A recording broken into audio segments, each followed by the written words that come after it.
Hola, bienvenidos a Red Contextus, un podcast para la divulgación de la ciencia con sentido analítico, crítico y social. El objetivo de este podcast es aterrizar a los ciudadanos de a pie los acontecimientos y avances científicos más relevantes y de interés colectivo utilizando un lenguaje fresco y ameno del pueblo para el pueblo. Para lograr lo anterior, en cada una de nuestras sesiones, llevadas a cabo por el doctor César Augusto Pérez Martínez, Buen día a todos. y su servidor, el doctor Edgar Rodrigo Guzmán Bautista, charlaremos sobre temas de vanguardia o de interés general para la sociedad.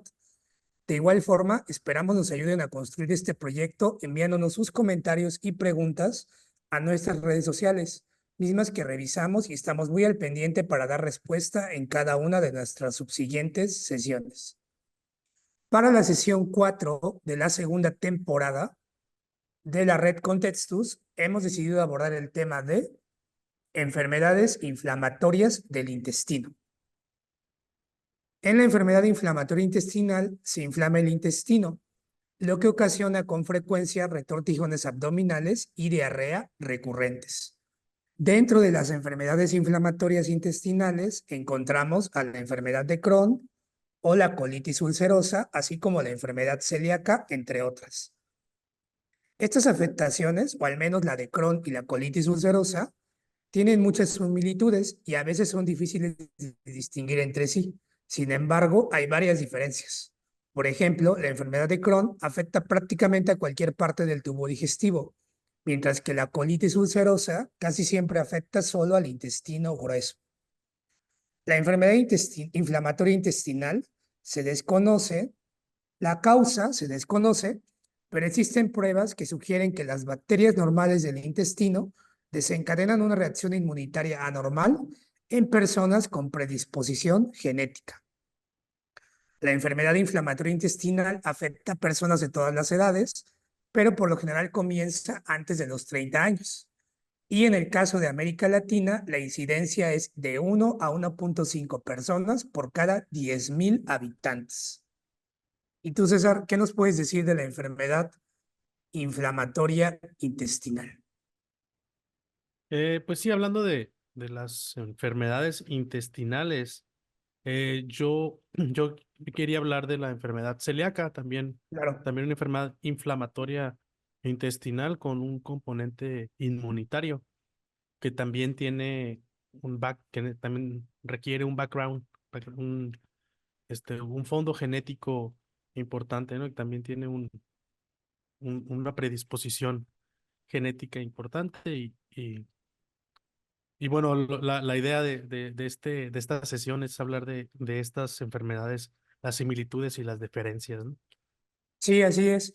De hecho, habría un poco que contextualizar y recordarle a todos que el intestino es una mucosa y al ser una mucosa es el primer sitio de contacto con los múltiples alimentos y con los múltiples microorganismos que se encuentran en esta cavidad. Entonces, en estos primeros sitios de defensa, digamos que sería como la barrera de un castillo, tenemos elementos que nos ayudan a mantenernos protegidos y que en su caso el correcto balance de todos estos elementos es lo que en teoría favorece un ambiente homeostático o un ambiente normal o relativamente saludable para que se desempeñen las funciones como serían la absorción de los nutrientes, principalmente, ¿no? Así como mantener a toda la microbiota que se encuentra principalmente en el intestino. Y bueno, hablando de la enfermedad celíaca, que su definición es una enteropatía crónica mediada por el sistema inmunitario, pues tenemos otras enteropatías crónicas como la enfermedad de Crohn, la enfermedad inflamatoria, como mencionabas, y entre las diferencias que tenemos de entre ellas, mencionabas tú una del tramo del intestino que está inflamado.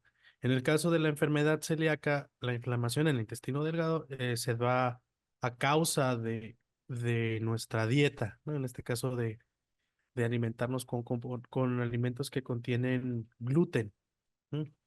Eh, ahorita hablamos con más profundidad de eso. Sí quería yo preguntarte a ti, aparte de la predisposición genética, que lo tienen todas, ¿no? Al parecer. ¿Hay alguna otra causa o digamos o algún otro disparador de las enfermedades, la enfermedad de Crohn o del Pues hambre? ahorita lo que se ha visto mucho o los estudios van muy relacionados con la microbiota, que la Mm, microbiota son todos los microorganismos que cohabitan en con nosotros, ¿no? Que pueden ser bacterias, que pueden ser hongos, que pueden ser virus, que pueden ser familias de la familia de las arqueas.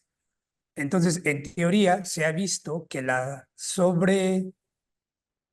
sobrepoblación por determinados tipos de bacterias inducen la expresión de ciertas respuestas inmunes que atacan a esas bacterias y el sistema inmune, al favorecer esas reacciones inflamatorias, se desconcentra e inicia reacciones de autoinmunes, en las cuales, en lugar de intentar bloquear a las bacterias, que en teoría son las que estarían causando el daño, esas respuestas inmunes las empieza a dirigir hacia nuestro propio tejido.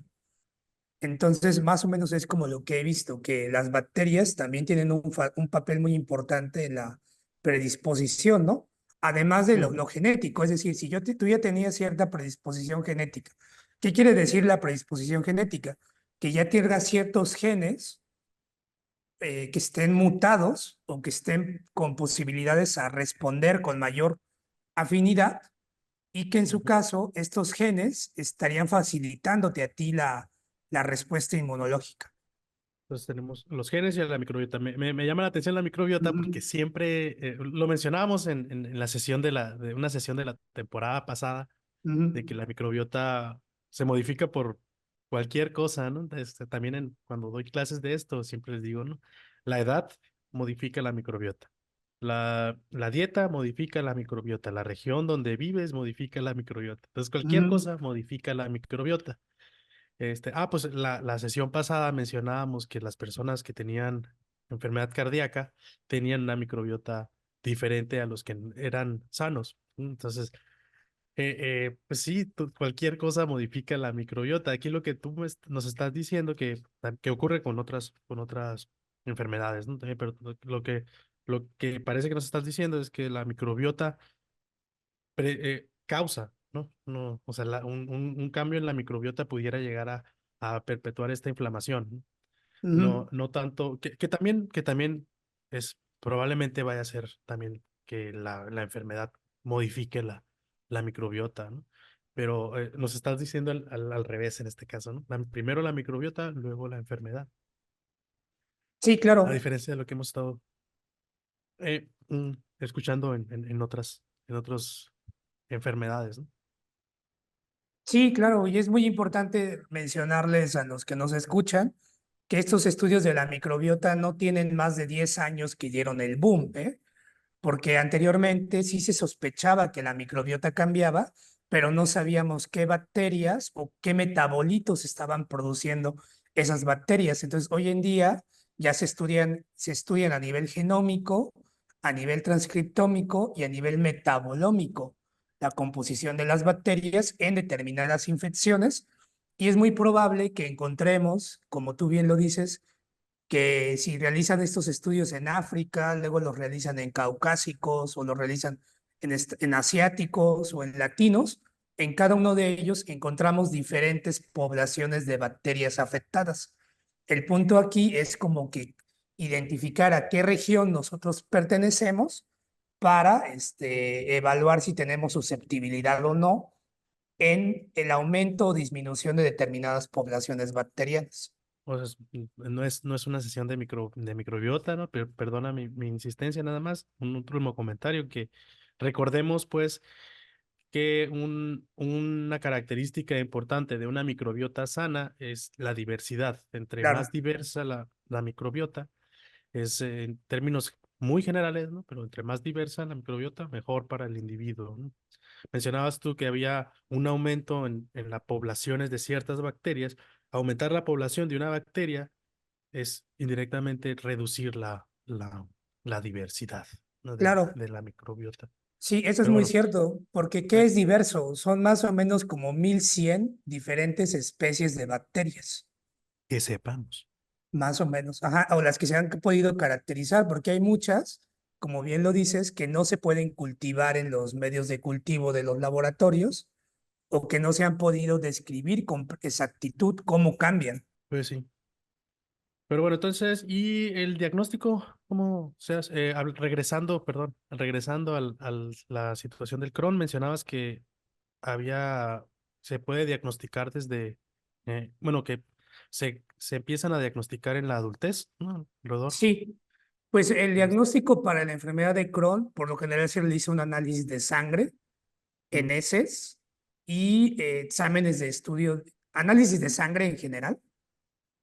Ah, ok, pensé Este, que de sangre en heces fecales, no, no, perdón, no, de sangre y aparte, y entonces, aparte de heces, también estudios de heces.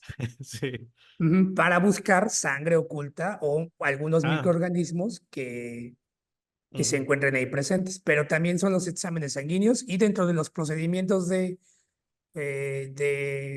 clínicos, pues se encuentra la colonoscopía, la tomografía computarizada, la resonancia magnética, cápsulas endoscópicas que consisten en una camarita que tú te dan a comer, que viene en una gelatina, y esa mm, camarita lo que hace es que toma fotografías de diferentes porciones del intestino, las manda a un pequeño dispositivo que te ponen en la cintura y ya después esas fotos las analizan con ciertos programas de computadora. Entonces también está la enteroscopía asistida por globo, pero en general son varios estudios de gabinete los que se realizan para confirmar un diagnóstico de Crohn. y actualmente la investigación, esto siempre me lo preguntas tú, ¿hacia dónde va en el caso de Crohn? O sea, o el tratamiento, ¿hacia hacia dónde Pues va? ahorita justamente es que no existe cura para la enfermedad de Crohn y al no existir cura, pues prácticamente por lo que se realiza es solamente controlar la inflamación. Mm, Entonces, por ejemplo, algunos casos son los corticoides o los aminosalicilatos orales, pero en ok, general, no sé, antiinflamatorios. algunos antiinflamatorios o algunos supresores del sistema inmunológico, Ujú, como por ejemplo está la mercaptopurina o el metotrexato. ujú, Pero en general también se han utilizado algunos medicamentos que lo que hacen es que controlan las reacciones inflamatorias al inhibir a las citocinas que se encuentran presentes en el ambiente intestinal. mm, Y en algunos casos, pues también son antibióticos cuando se alcanzan a distinguir algunas poblaciones bacterianos. bacterianas, también se conjuga con antidiarreicos, analgésicos y vitaminas. Y en algunos casos, pues también se realiza la cirugía como tratamiento, justamente para extraer aquellas porciones del intestino que están dañadas. Sin embargo, eso no evita que la enfermedad resurja. Entonces, ahorita las investigaciones van mucho hacia la medicina personalizada, es decir, estudiar en un paciente todos estos aspectos, desde el aspecto patológico, el aspecto microbiano, las terapias para ver cómo van afectando su expresión genética y con base en eso tratar como de personalizar más los tratamientos, ¿no?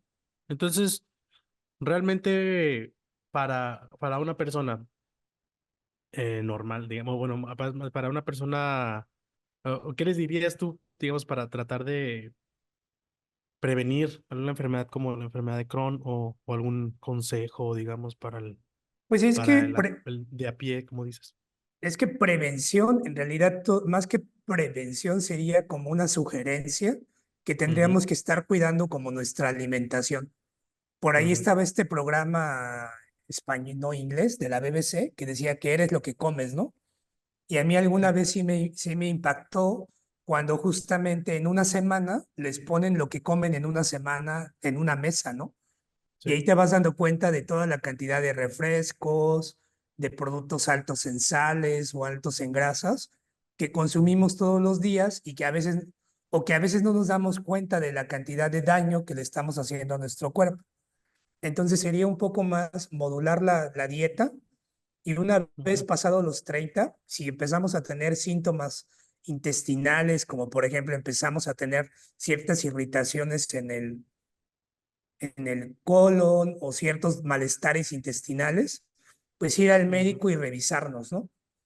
Eso sería como las dos recomendaciones. Uno, cuidar la alimentación y dos, ir al dieta y ir al médico en caso de algún síntoma intestinal.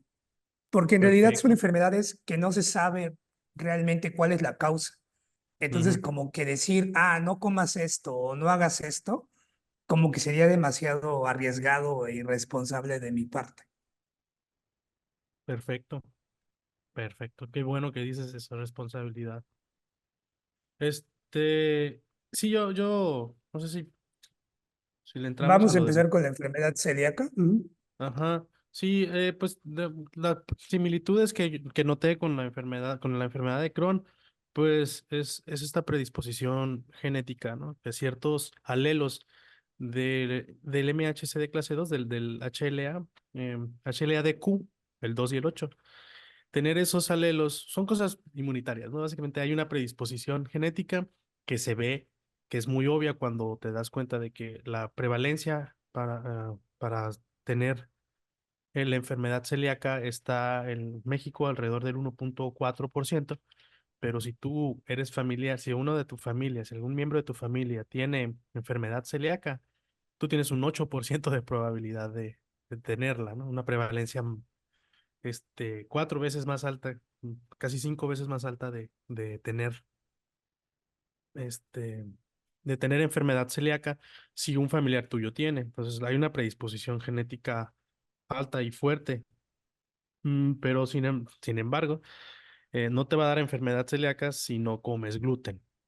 El gluten es aquí el Ya, causante de la inflamación en la enfermedad celíaca en 1.4% de la población mexicana, ¿no? O sea, no todos, en México poca gente tiene enfermedad celíaca, poca gente requiere una dieta gluten free, que, que era lo que yo me quería centrar, más que nada, la malinformación que hay de acerca de las dietas gluten free. Y sí hay otros factores microbianos también, una especie de pecado original, lo llamamos los inmunólogos, que ciertas infecciones cuando eres joven modifican o, digamos, entrenan a tu sistema inmunitario de una forma diferente para prevenir o a lo mejor hasta para causar algunas otras enfermedades, ¿no? Yo creo que eso da para otra sesión, el pecado original que le mencionan en inmunología. Pero bueno, en el caso de la enfermedad celíaca, el causante es el gluten. Y el tratamiento es dejar de comer gluten. El gluten son unas proteínas que no son solubles en agua que están presentes en el trigo, en la cebada y en el centeno. En esos tres cereales encuentras gluten en mayor o menor proporción. Mayor proporción lo va a tener el trigo. Entonces, cuando las personas consumen algún producto que proviene o que uno de sus ingredientes tiene trigo, cebada o centeno, y tienen esta enfermedad, pues se produce una inflamación, ¿no? Y los síntomas, pues ya los mencionaste tú: diarreas, flatulencias, distensión, las mismas de las enfermedades intestinales. Entonces, se atrofian los vellos, los microvellos, las microvellosidades. Eso se utiliza también como diagnóstico, pero requiere una biopsia, que será un diagnóstico invasivo. Prefieren siempre, pues nada más con alguna muestra de sangre. Pero bueno, pero sí, esta enteropatía crónica mediada por el sistema inmunitario, como consecuencia de una dieta de gluten, pues es curable, a diferencia de la enfermedad de Crohn que mencionabas, ¿no? El ya. tratamiento Y por es ejemplo, otra vez. ¿y qué alimentos tienen gluten o qué alimentos habría que evitar si... Sí, sí, en la sesión de las leches, hace 2 sesiones que hablamos de Ujú, las leches, entre comillas, de las leches vegetales. Tú hablaste de una leche nueva, no me acuerdo, de caña, la verdad es que no me acuerdo, pero decías, oh, esta leche es gluten free.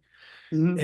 Y muchas veces la malinformación o muchas veces la mercadotecnia les hace presumir cosas que no son realmente importantes. Pues no, que algo sea gluten free no significa que sea mejor que otra cosa que sea, que no, que tenga gluten.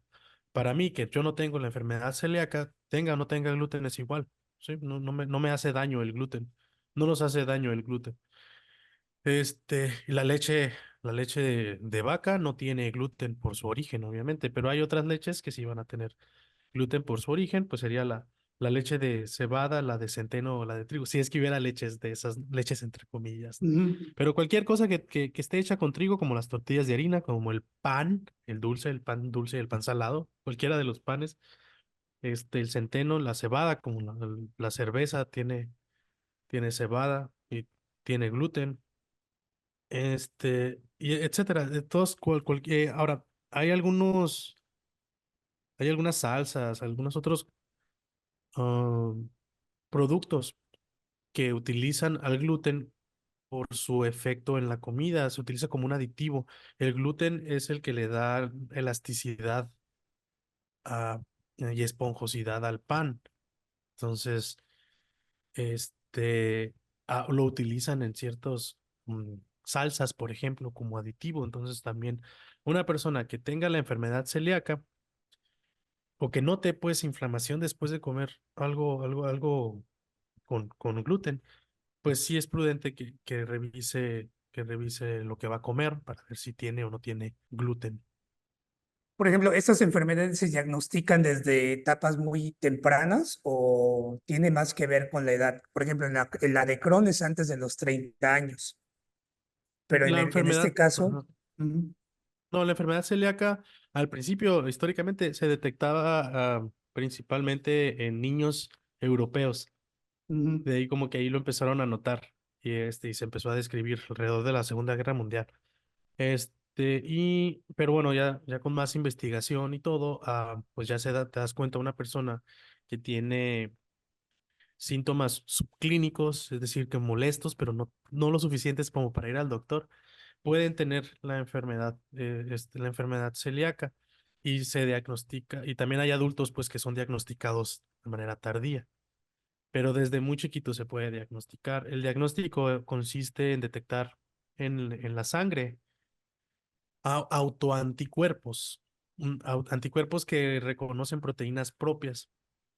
Estos autoanticuerpos son característicos encontrarlos en las enfermedades autoinmunes. Y entonces también la enfermedad celíaca es considerada una enfermedad autoinmune por esto.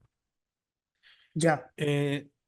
Ahora, encontrar esos autoanticuerpos no, o más bien no encontrarlos, no significa que no tengas la enfermedad celíaca. El 90% de las personas con enfermedad celíaca tienen estos autoanticuerpos, pero hay un 10% que no los tiene y que sí tienen la enfermedad celíaca. Para esta persona, o sea, aumenta el kit de autoanticuerpos. Hay otros autoanticuerpos que se pueden detectar. También se puede buscar en la sangre las predisposiciones genéticas que te mencionaba, que es más caro, pero se puede hacer. Pero lo que se puede usar, nada más que es una técnica ya invasiva y más agresiva, es una biopsia del intestino después de consumir gluten. Ahí se ve una especie de rasurado de las microvellosidades intestinales, que es a causa pues del gluten. Y por ejemplo, hablando de los tratamientos, si bien me imagino debe ser no consumir gluten, ¿qué otro Número uno. tratamiento se da? Sí, Ujú, no sé si hemos hablado de la intolerancia a la lactosa aquí antes. A las personas que son intolerantes a la lactosa se les puede dar una pastilla que tiene lactasa, una enzima que rompe a la lactosa en el intestino y ya no tienes lactosa, tú no acumulas la lactosa, las personas intolerantes. Algo similar ocurre aquí con la enfermedad celíaca, donde se están probando, no ha pasado, no están todavía, todavía no se vende, pues, pero lo que están probando es una enzima que rompe al gluten en el intestino, en el estómago y en el intestino, antes de que llegue, pues, ¿no? Antes de que sea absorbido por el organismo. Porque, ¿qué ocurre? En el organismo tú comes gluten, las personas que son celíacas absorben las proteínas del gluten. Esas proteínas del gluten son modificadas por nuestro organismo y en las personas que son enfermas, esto esta modificación hace que se puedan mostrar al sistema inmunitario como si fuera algo dañino y Ujú. entonces el cuerpo responde contra esta cosa que cree que es dañina, ¿no? En términos generales. Entonces, lo que pretenden estos tratamientos o sea, es eliminar la proteína, es romper las proteínas del gluten antes de ser absorbidas para que ya no se presente como algo dañino. La enzima se llama glutenasa. Y pues bueno, todavía no está ahí, ¿no? Pero la idea es esa. Pero eso Y lo tendrías que consumir previo a cada alimento o cómo. es correcto, así. O sea, antes de comer un gluten o algo con trigo, me la tomo y te sirve. Ya. Hay otro medicamento que también está en investigación. Se llama acetato de larazotida. Eh, las personas que tienen gluten pueden absorber las proteínas del gluten por espacios que se encuentran entre los espacios estrechas de las células del intestino. Básicamente, para las personas que no saben, que no conocen de estos temas, pues nuestro intestino está compuesto de células y entre cada célula, pues hay una especie de sello, ¿no? Que no permite, Ujú. que no hay espacio entre célula y célula, pues, ¿no? Están pegaditas las células. Las personas que tienen enfermedad celíaca, el gluten sí puede pasar entre ese espacio cerradísimo, ¿no? Y en el acetato de la sarotide cierra un poco más estos espacios, haciendo que no pase que no se absorba el gluten, ¿no? Las proteínas derivadas de la digestión parcial del gluten. Pero todavía están en las fases clínicas, todavía no están a la venta estos medicamentos. Entonces, el tratamiento ahorita es, pues, no comer gluten, ¿no? Ahora, no necesitamos el gluten, pues, para sobrevivir, pero las personas, hay que tener cuidado con las dietas gluten free que están de moda, que eso sí quisiera yo hablar bastante. Están de moda las dietas gluten free, sí, pero esto, o sea, no significa que sean buenas. Las personas que siguen una dieta gluten free sin ser, digamos, recomendadas por algún nutriólogo o por algún médico, pueden llegar a comer menos nutrientes y menos fibra. Entonces, una dieta gluten free no necesariamente significa que estés nutriéndote bien, ¿sí? Entonces, a estas personas se les recomienda, si quieres tener una dieta gluten free, ve con un nutriólogo, ¿sí? Porque cuando dejes de comer alimentos con gluten, vas a dejar de comer otras cosas que pueden ser importantes para tu cuerpo, ¿no? Este, pues eso, ¿no? Ve con un nutriólogo, número uno. Sí, y continuando con, ya que nos dices que el tratamiento pues está todavía en fases clínicas, de la prevalencia que comentabas, por ejemplo, ¿qué factores genéticos además del HLA se han descrito para esta enfermedad? Esos son los principales. O sea, las personas que tienen el HLD-Q2 y el 8, el 30% de las personas que tienen esos alelos tienen enfermedad celíaca. El otro 70, no, ¿no? O sea, el 100% de la población tenemos una gran variedad de estos HLA. Mm. De la pequeña población que tiene HLA-Q 2 y 8, esa pequeña población, si yo lo tomo como el 100%, el 30% de esa población tiene enfermedad celíaca. Ya. Este, y hay otros genes que no están en ese locus, en esa región del DNA donde se da la variabilidad inmunitaria, pero están relacionados con inflamación también, citocinas, variantes de citocinas y de otras moléculas, pero esas son las principales por mucho, ¿no? La verdad. Y por ejemplo, y del diagnóstico, ¿qué nos puedes decir del diagnóstico? ¿Cómo se diagnostica?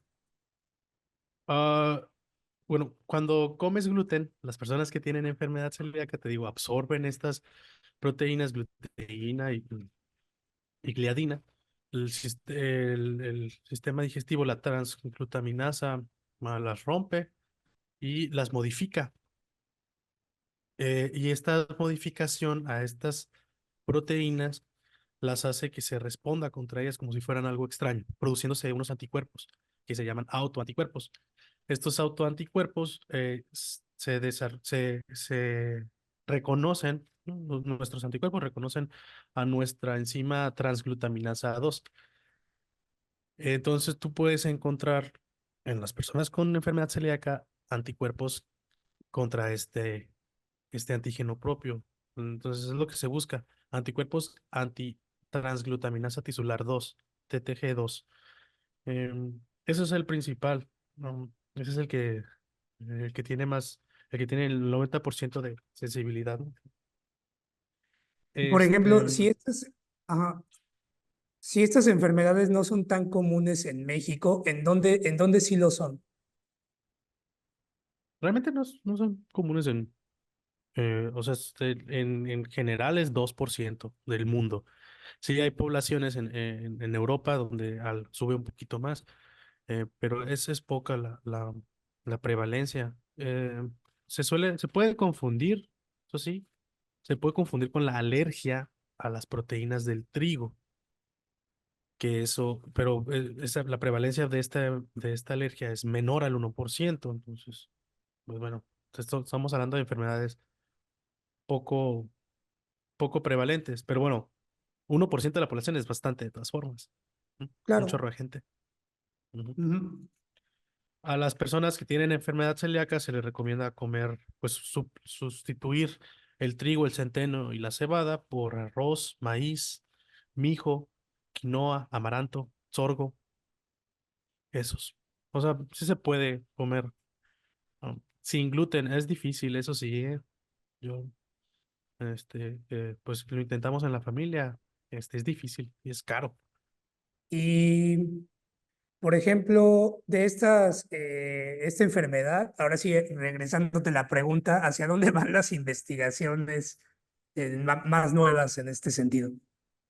Te mencionaba lo de los tratamientos que Ujú. están, pues que buscan alternativas para que sigas consumiendo tu gluten. Aparte de eso, la investigación es difícil porque no hay modelo, no hay un modelo animal para estudiar la enfermedad celíaca y se tiene que estudiar en personas. Eso limita mucho porque pues, no puedes manipular mucho la vida de las personas, ¿no? Que está mal éticamente hacerlo, ¿no? Me explico. Un modelo te sirve para que tú puedas modificar, manipular cosas en el modelo y ver qué sirve o qué causa algo, ¿sí? Usamos modelos de ratón, animales como ratones en muchas enfermedades inflamatorias, en la inmunología. Este, Sin embargo, no existe un modelo animal para la enfermedad celíaca y esto complica la situación. Eh, pero bueno, lo que a mí sí me llamó la atención, que actualmente está en auge, pues, son esto de las dietas gluten free, donde he visto productos como pan sin gluten, este, y postres sin gluten, o sea, un chorro de cosas sin harina. La idea es quitarle la harina porque la harina tiene gluten, pero el gluten no es malo. Repito, el gluten no es malo, no es dañino, a Ujú. menos que tengas la enfermedad celíaca, pero el 98% de la población no tiene la enfermedad celíaca. Entonces, pues bueno, ¿cuál es el problema, no? Y hay que tener, bueno, y las personas que son vegetarianas o que son veganos suelen sustituir al gluten con huevo. Entonces, pues digo, si no quieres comer huevo y no quieres comer gluten, pues ya se te va a complicar la vida mucho más, ¿no? Mi recomendación es come gluten a gusto, tranquilo, no tiene nada de malo, a menos que tengas la enfermedad celíaca. Si tienes una inflamación después de comer Ya. trigo, ve con un doctor, ¿no? Para ver si tienes enfermedad celíaca o si solo se te pasaron los tacos. Pues sin duda hay que cuidarnos, hay que tener muy presente que aunque son enfermedades poco frecuentes, eso no significa que estemos excluidos de ser ese 1% o 1 de cada 100 que tenga esta enfermedad. Para ir cerrando, ¿te gustaría comentar algo más, César? Sí, traigo noticias. Perfecto, pues vamos a las noticias el día de hoy, aquí con César Augusto Pérez Martínez.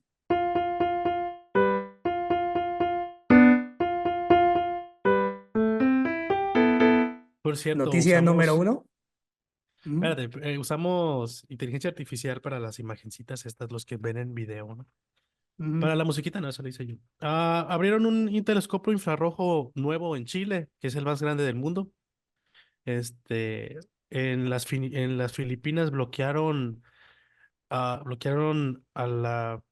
un arroz genéticamente modificado, el dorado, el arroz dorado, que tiene más vitamina A. Lo bloquearon.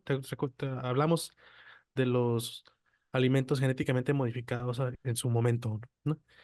Y habían bloqueado antes la berenjena resistente a insectos y ahora en Filipinas bloquearon el arroz genéticamente modificado.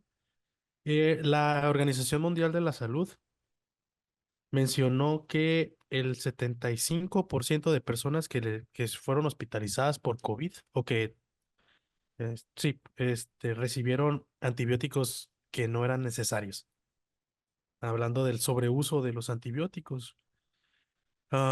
Pues que no, hay una campaña científica y nacional, bueno, en internacional que busca que no se sobreuse, no se utilicen antibióticos si no son necesarios, porque favorece la aparición de cepas resistentes.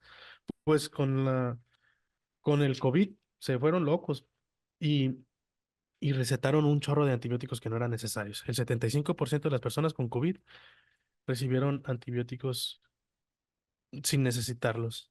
Pero bueno, ya en las noticias un poquito ya más profundas. A Laumer, el laboratorio de Laumer, describieron en este año, en este mes, describieron que un orangután se automedicó. Es un caso muy curioso. Un saludo a la doctora Leti Rafael, que me lo compartió.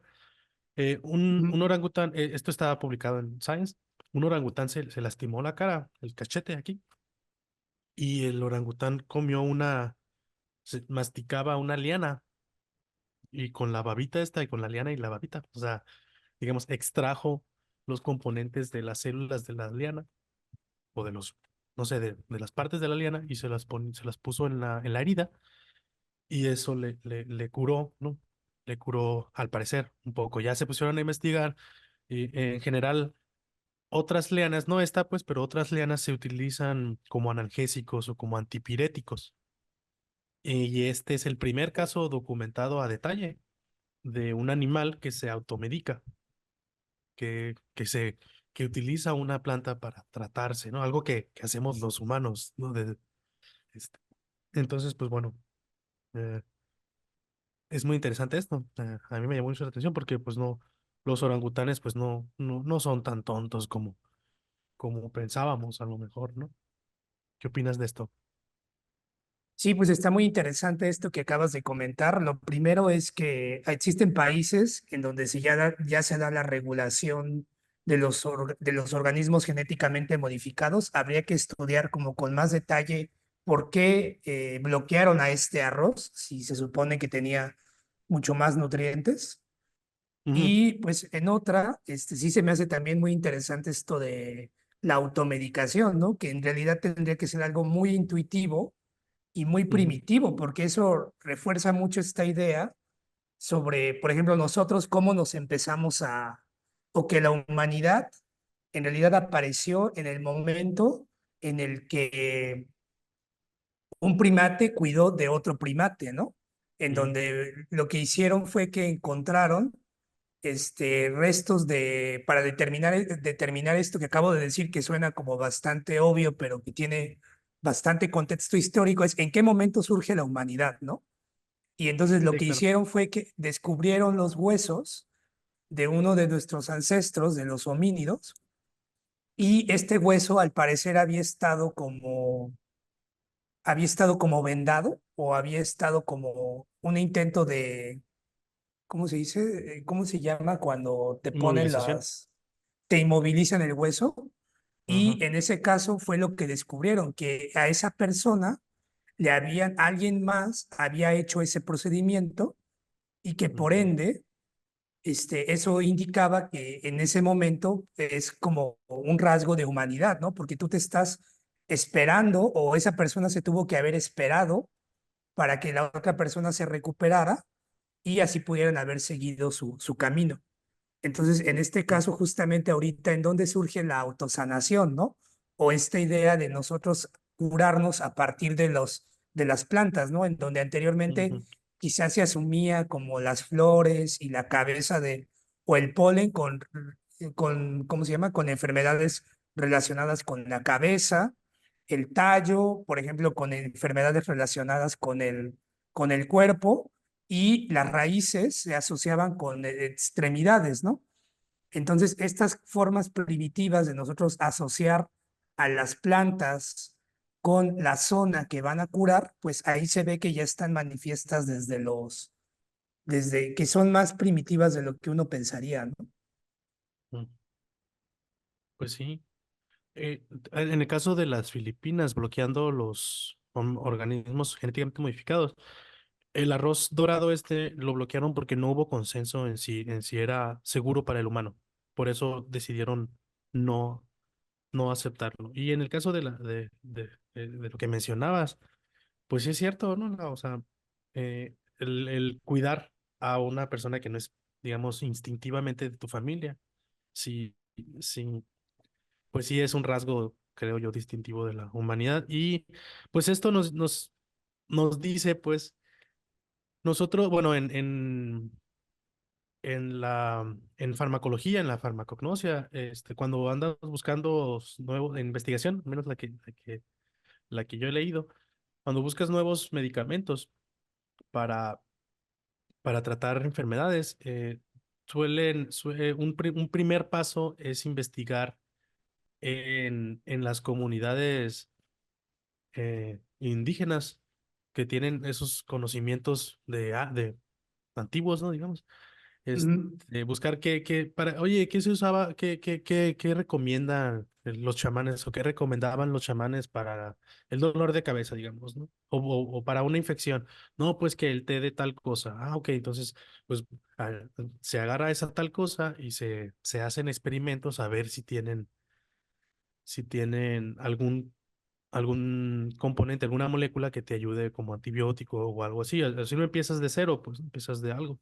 Y ahora pues hay que preguntarle también a los orangutanes, ¿no? ¿Qué, Claro. qué usaban? Oye, orangután, ¿qué usan para la infección de la garganta? ¿Mm? Ujú. Sí, porque seguramente debe haber más. O sea, así como ahorita ya se Sí, dieron claro, cuenta que ¿no? ellos lo hacen, debe Sí. haber más. Oye, orangután, ¿qué te pasa cuando comes gluten? Es cierto, es cierto. Ay, tengo otras Muy bien, noticias. César. Vale. Rápido, rápido, rápido.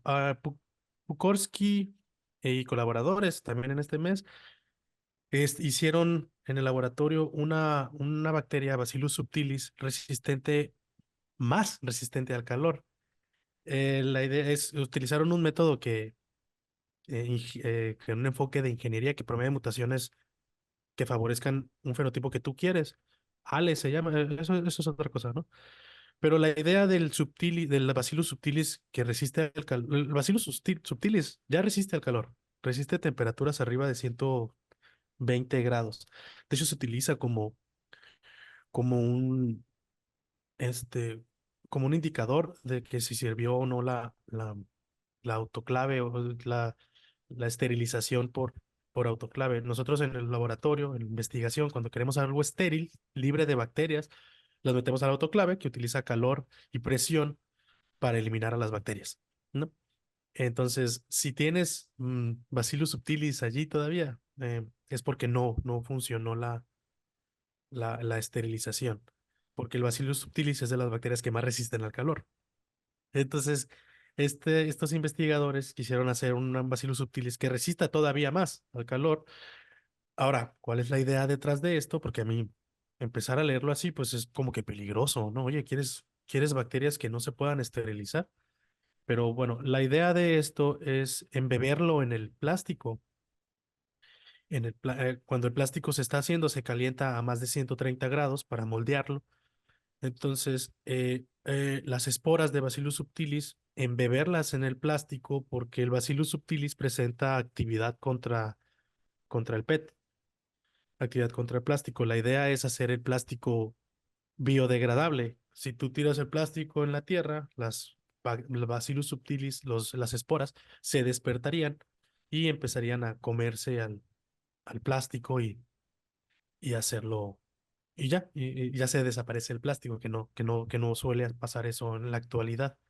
Entonces, esta es la idea, es interesante, pues que se va a descomponer solito el plástico, pero sí me parece peligrosito, ¿no? Peligrosito, peligroso hacer una bacteria más resistente al calor que, pues, no, en teoría no nos causa enfermedad, pero ¿qué opinas tú? Pues sí lo es, o sea, y eso nos habla de la gran cantidad de microorganismos que están ahí en la naturaleza y que no sabemos todavía sus propiedades, ¿no? O cómo se van a comportar ante determinados escenarios.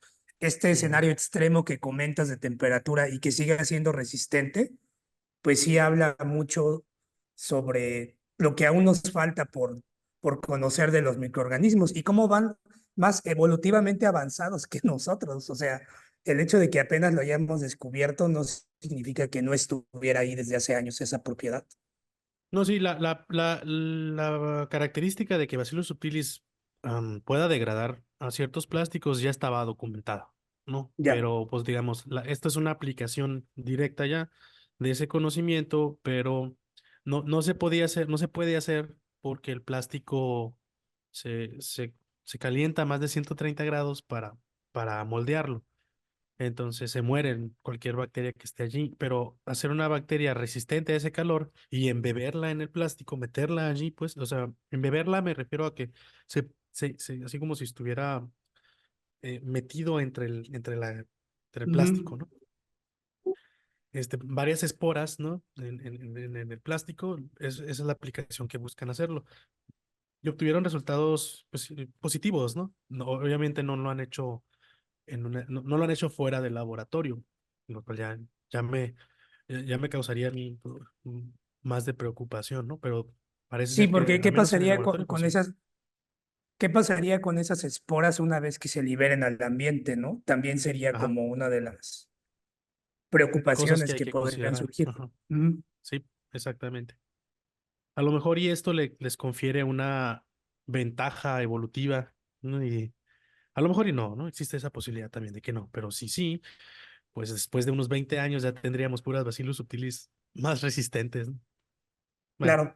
Y después, ¿cómo Y, las eliminamos, no? sí, pues, ¿no?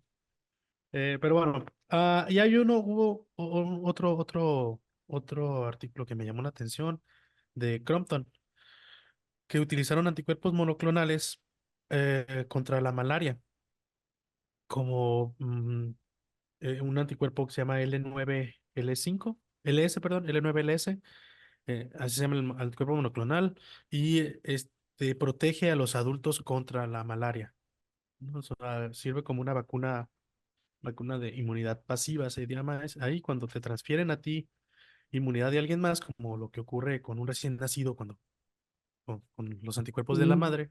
En este caso te inyectan anticuerpos monoclonales y te protege para la malaria por 6 meses, ¿no? Actualmente no hay una vacuna contra la malaria o sea, no, y el tratamiento contra el paludismo, pues es agresivo, puede ser un poquito tóxico, ¿no? Entonces no lo mencionan como tratamiento, pero sí, pues sí pudiera ser una alternativa, una especie de vacuna temporal. Vas a un sitio donde hay paludismo, pues bueno, me inyecto estos anticuerpos monoclonales y ando a gusto por ahí, ¿no? vale. ¿Y Ahora de para qué las... compañía es No, no, esta vacuna? pues no está a la venta todavía, es el laboratorio de Crompton. Crompton, o sea, Ok. el Crompton es el apellido del jefe del grupo de laboratorio ese. ¿Mm? Y ya, estuvo. Pues muy bien, pues muchas noticias muy interesantes. Justamente, pues les recordamos que para la construcción de una cultura compatible con la ciencia necesitamos mantenernos abiertos y críticos a la información que nos llega de diferentes medios para interiorizarla y tomar acciones basadas en fuentes confiables y cotejadas por expertos en el tema. Esperamos que haya sido de su agrado nuestra sesión número 4 de la segunda temporada. de la red Contextus y nos despedimos deseándoles lo mejor en su día a día y nos escuchamos en la próxima sesión. Hasta la próxima. Vivan mucho y prósperamente.